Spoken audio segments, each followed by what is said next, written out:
Hey everybody, this is Simu, and on behalf of the Tressa's Collectibles team, I would like to welcome you to Kivotos. Whether you're a Blue Archive sensei interested in the card game, or a Weiss Schwarz player wondering what the newest English set on the block has to offer, this video will be your guide to all things Kivotos in Weiss Schwarz. Let's get started!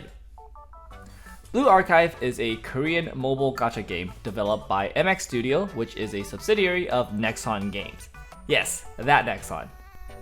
It is set in a fictional academic city-state called Kivotos. The best way I can describe Kivotos is if you're familiar with Academy City of A Certain Magical Index and a Certain Scientific Railgun series, the setting is highly inspired from that series. So much so that they even had a collaboration in-game. Basically, inside Kivotos there are several large academies that are primarily student-run, and these academies are dealing with a lot of small and large-scale highly fantasized socio-political issues, like a massive debt owed to a multi-billion corrupt corporation, or a literal race war between Germany and the UK. Two things are special about the world of Blue Archive. Every student has a halo and a gun. The halos are an unexplained mystery that allows the students to survive injuries that would normally be fatal for Earth humans. In fact, the only way to kill someone in Kivotos is to destroy their halo. Due to the protection of their halos, guns are non-lethal and extremely popular among all the denizens of Kivotos. So much so that there are vending machines for ammo just on the school campuses. It is into this wild world that the player character is thrust into. You play as Sensei, who happens to be the only human without a halo and seemingly the only teacher in town. Alongside your trusty AR partner, Arona, you become involved in all the mayhem and madness of the students as you try to be the one responsible adult in their lives. So I personally love this game. The story is shockingly good for a gacha game. The characters are made with lots of passion, care, and love, sometimes too much love, and they really grow on you throughout the story. A big highlight is the OST of the game, which is full of bangers like the one you're listening to right now. The game took Japan by storm in recent years, becoming so popular among otaku and doujin communities that they've had the most booths at Comiket for several years now. So, if you didn't already know about Blue Archive, hopefully now you have a bit of an idea as to what this franchise is all about. Now, I'm guessing that if you're watching this video, you're either a Blue Archive fan who is learning about the trading card game Weiss Schwarz, or you're a Weiss Schwarz player learning about the newest English set of Blue Archive. My goal with this video is to go over the Blue Archive set in terms of what they've brought over from the mobile game, as well as what this set has to offer for the trading card game itself. So no matter what kind of viewer you are, this video will cover information that should be useful to you. Let's talk about the set as a whole. The Blue Archive set contains 142 cards in the booster pack and 20 cards in the trial deck, and features characters from the game up until the 2.5 year anniversary banner, which is the Swimsuit Hanako banner. Each card in the set comes in a parallel foil rarity. The base art of the card will feature characters in their normal base art, but players of Blue Archive will recognize that the foil cards feature art from each player's Memorial Lobby live 2D animation, which are absolutely stunning both in-game and on these beautiful full art cards. Each trial deck will contain exactly one foil art of the level 1 Shiroko, and one random foil art of another card in the trial deck. Each booster box will contain exactly 3 random foil art cards, and each booster box case of 24 booster boxes is expected to contain 4 signature foil cards that come with the signatures of the characters' Japanese voice actresses. Not every character will have a signature foil. If the card's base rarity is double rare or rare, their foil will be a signature SP, while uncommon and common cards will have non-signature SR foil versions. For the trial deck, the Abidos Girls and the Arona event have SP variants, while all the other characters have triple rare variants.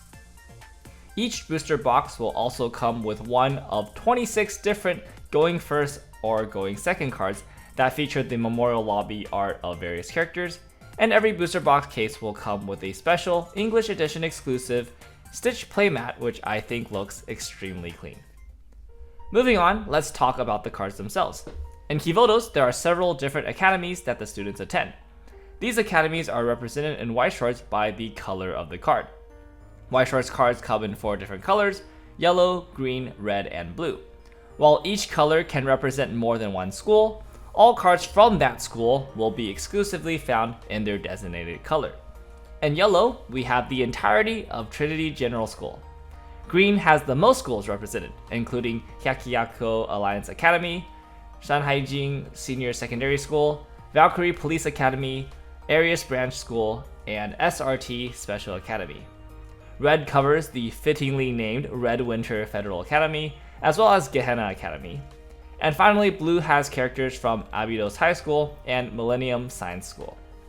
Generally speaking, colors in Weiss Schwarz don't have much meaning outside of their gameplay mechanic, which requires you to have a card with the same color in your level or clock areas in order to play them. Every character in Blue Archive not only belongs to an academy, but also a specific club. These club associations can be found as the second trait on every card. While these traits do not have any gameplay meaning by themselves, some of the clubs have a unified gameplay thematic.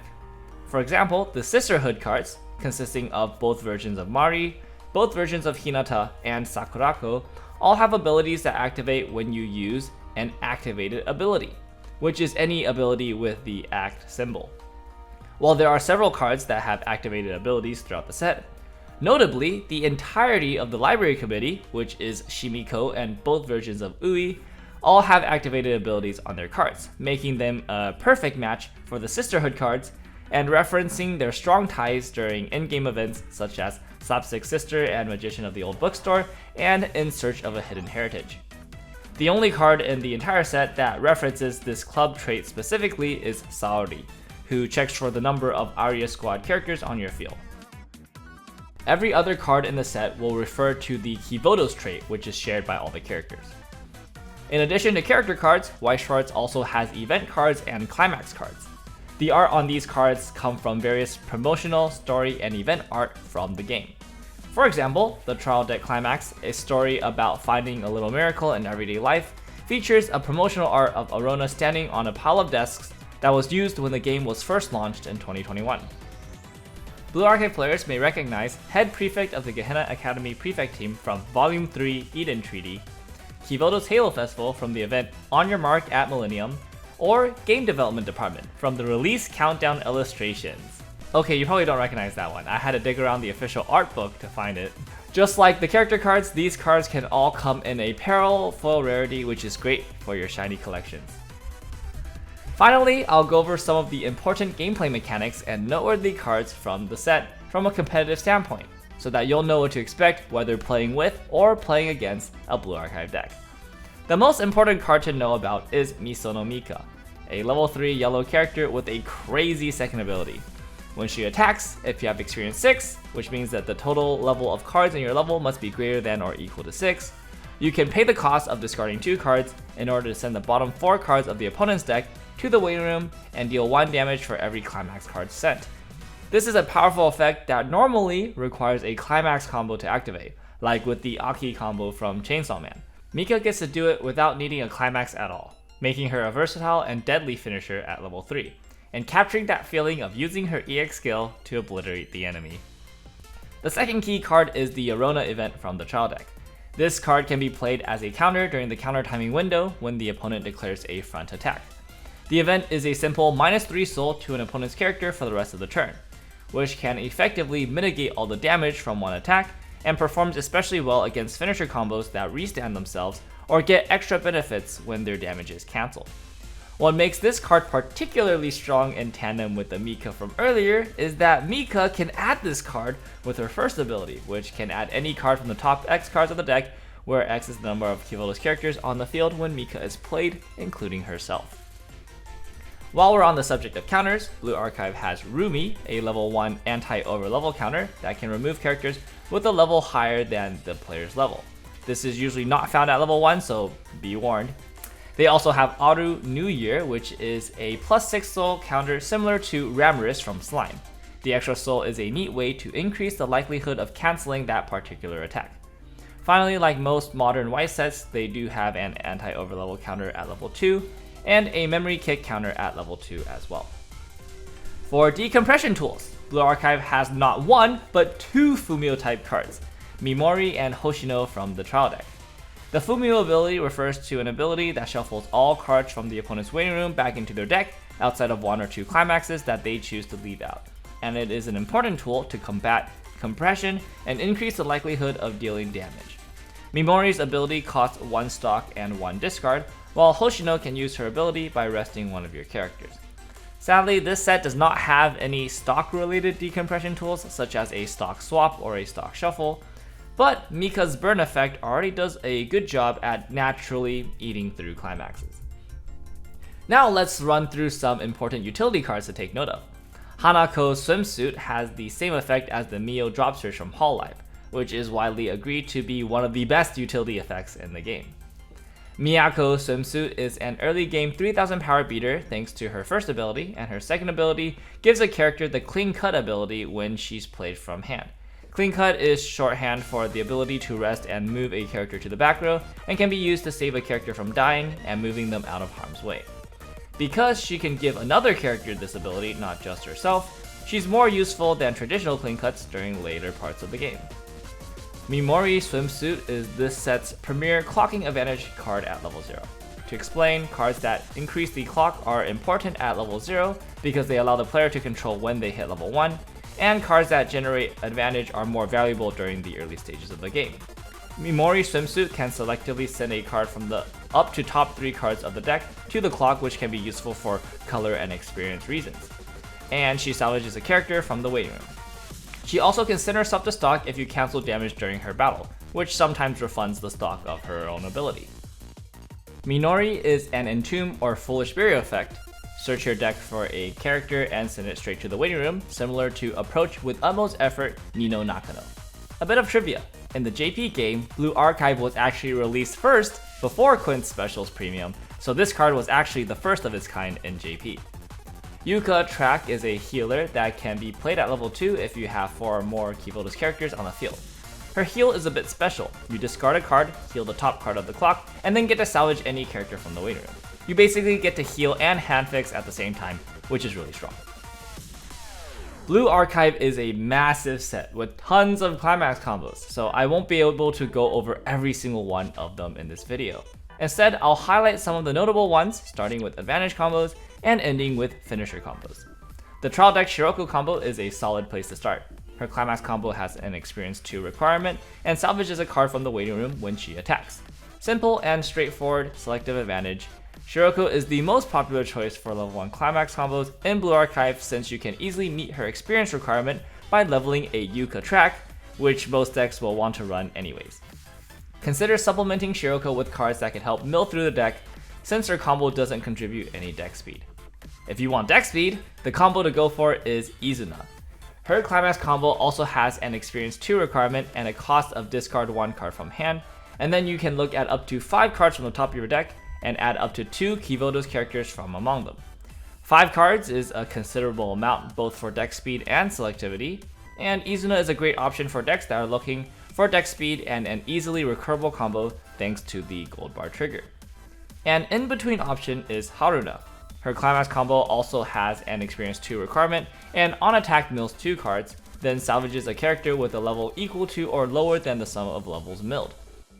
This offers a middle ground choice both in terms of cards milled, being more than Shiroko but less than Izuna, as well as a middle point in selectivity, not always being able to grab anything from the waiting room like Shiroko, but also having a wider pool of options compared to Izuna. If you like advantage combos at level 0, Ui is a bit of an interesting pick, mostly because of her associated Climax. When played, this Climax can add a character with a soul trigger from the waiting room back to the hand, and then can assign +1 soul up to 2 characters on the board. This means that playing the Climax won't decrease your hand size since the Climax will replace itself. Ui's Climax combo sends a Kivota's character from the waiting room back to the stock, which can be useful for decks that need a lot of stock. Notably, since she's a level 0 Climax combo, her combo has no experience requirement. If you like level 2 advantage combos, Neru is a viable option. Her Climax combo requires experience 5 and allows you to salvage a Kivota's character at the start of the Encore step and then send the top card of your deck into stock. Finally, Hifumi Swimsuit is a level 3 advantage combo that can be utilized at level 2 with the ability of Azusa Swimsuit to play a Hifumi from the hand even before you are level 3.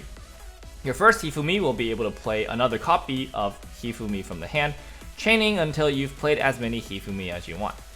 The Climax combo requires experience 4 and searches for up to 2 cards when the Climax is played. 1 card must go into the hand, and the rest of the cards are sent to stock. Hifumi also gains a lot of power during the turn that she's played, as well as with her Climax combo, making her a great way to beat over established boards. Just make sure you don't run into an anti-overlevel counter. If you suspect your opponent has one in hand, it may be safer just to side attack for at least the first 2 attacks. Before we talk about finisher combos, because Mika is such a strong finisher card without needing a Climax combo, many Blue Archive decks can be played without running a finisher Climax combo at all. Alongside Mika, there are several viable finisher options such as Hina Swimsuit and Neru Bunny Girl, so don't feel like you have to run a finisher combo. If you do want to run one though, a simple and safe choice is Hoshino Swimsuit. She heals when played from hand, and her combo has the option of dealing 1 damage for free or dealing 3 damage by discarding 2 cards from the hand. Notably, her Climax combo does not have an experience requirement, only her first ability to give all your characters plus 1000 power. This makes her a decent pick in just about any deck. On the other side of the spectrum is Aris, boasting an insane Climax combo cost with an equally insane effect. On attack, pay 5 stock and discard 3 cards in order to mill the bottom 8 cards of the opponent's deck and deal damage equal to the number of Climaxes milled. This activates not once, but twice, so Aris can easily mill your opponent's entire deck and force them to refresh and take 1 damage from refresh resolution.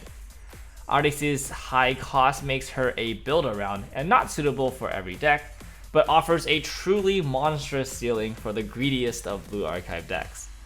A more reasonable, but still quite lethal finisher is Starry. Her Climax combo requires experience 4 and deals 2 damage to the opponent for every 2 Aria squad characters on the field. The cost is a steep 3 stock and 2 discards, but since the Climax itself will refund a stock from the waiting room, a double Starry turn will only cost 7 stock total. Starry is a great option for players looking for a reliable source of high damage. The last 2 finisher combos are a bit unique in their own ways. Wakamo's Climax combo has 2 options, just like Hoshino Swimsuit. The second option is fairly normal, just pay 1, discard 1, burn 2. However, her first option is a one-of-a-kind and just as insane as she is. Kill every other character on both players' board and then deal 1 damage followed by 2 damage to the opponent. Since this effect removes your own characters, it means you can only attack once with Wakamo for the entire turn, drastically decreasing your finishing power. However, being able to obliterate the opponent's entire board as well can be devastating in the right matchups. Finally, Aru has a Climax combo with a standby Climax that doesn't actually require you to play the Climax.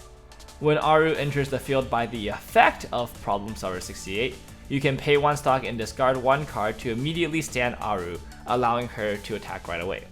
This can be activated without having a Climax in play, or even while having an entirely different Climax in play. This can be used to your advantage by double dipping on Climax combos. Attack with your finisher combo, and then trigger Aru's standby for extra attacks on top. The best combo for this setup is Sakurako, a level 2 Climax combo that allows you to look at up to 2 cards on both players' decks, send any number of them to the waiting room, and place the rest back on top in any order. This not only sets up Problem Solver 68 triggers for yourself, but also can get rid of Climaxes that your opponent would have cancelled with.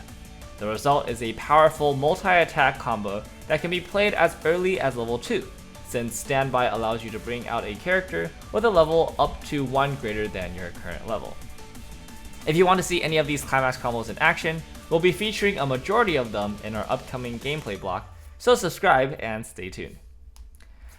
We're at the end of our guided tour of Kivodos. I hope you enjoyed your time learning about the world of Blue Archive and the cards that make up the Blue Archive set. If you have any questions or comments about this video, Blue Archive or Weiss Schwarz, please let us know down below, and also share what you're most excited about for this new set. We'll have deck profiles for both a trial deck upgrade as well as a meta deck before our regular scheduled gameplay videos. This has been Simu on the Tressa's Collectibles channel, and we'll see you on the next one.